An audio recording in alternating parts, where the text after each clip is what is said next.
হরিয়ানার রাজ্যবাসীর কাছে আমরা কোনো দাবি জানাচ্ছি না, কারণ হরিয়ানা মানে শুধুমাত্র গোরক্ষকদের হরিয়ানা তা ভাবলে ভুল হবে।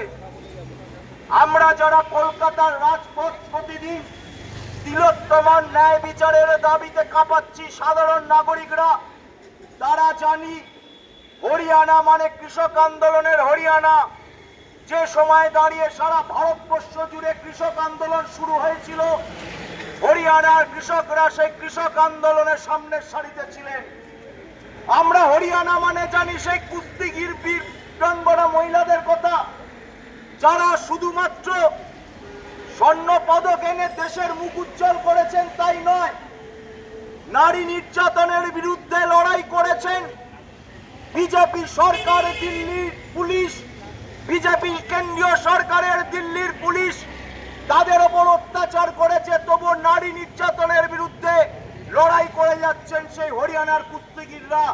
হরিয়ানা আমাদের কাছে সেই নারী নির্যাতনের বিরুদ্ধে লড়াই করার কুস্তিগিরের হরিয়ানা। কিন্তু আমরা এসেছি হরিয়ানা সরকারের কাছে। হরিয়ানা কার? হরিয়ানা গোরক্ষকদের তাণ্ডবদের থাকবে কিনা? হরিয়ানা গোরক্ষার নামে মানুষ খুন করার জন্য থাকবে কিনা? সাম্প্রদায়িক দাঙ্গা লাগিয়ে হরিয়ানাতে এই রাজ্য সহ বিভিন্ন রাজ্য থেকে যারা কাজ করতে চান তাদের খুন করা, বুলডোজার দিয়ে তাদের বাসভূমিকে ধ্বংস করে দেওয়া সেই হরিয়ানা থাকবে কিনা? আমরা সেই হরিয়ানা সরকারের কাছে তার জবাব চাইছি। আমরা হরিয়ানা সরকারের কাছে জবাব চাইছি। 2017 সালের পর থেকে একের পর এক হরিয়ানায় আমরা দেখেছি গোরক্ষার নাম করে মানুষ খুন করা হয়েছে।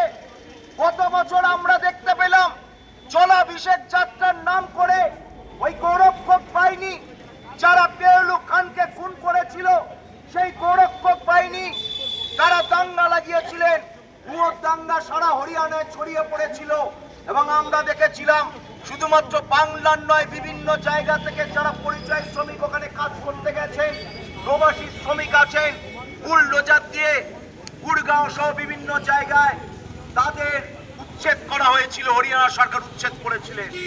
দাঙ্গা একতরফা দাঙ্গা, তারপরে বুলডোজার